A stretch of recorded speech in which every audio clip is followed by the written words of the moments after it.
Արմավիրի մարզի Արաքս գյուղում 39-ամյա Մասիս Ասատրյանի սպանության կասկածյալին ոստիկանները հայտնաբերել են։ Նա նույն գյուղից Գրիգոր Բուդուրյանն է, որին տեղափոխել են ոստիկանության Վաղարշապատի բաժին։ Նշվում է, որ Մասիս Ասատրյանը սպանվել է շան շուրջ ծագած վեճի պատճառով։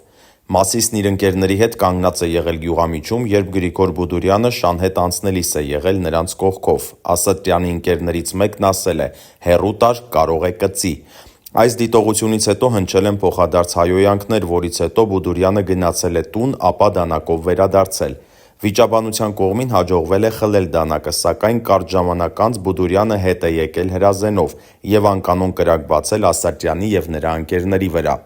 Մասիս Ասատրյանը հիվանդանոցում մահացել է, նա 39 տարեկան էր, 3 երեխաների հայր։ Նշենք, դեպքի վայրում հավաքվածները Շամշանին ասել են, որ կրակոցներ արձակողը գյուղում հայտնի է որպես հոգեկան խնդիրներ ունեցող։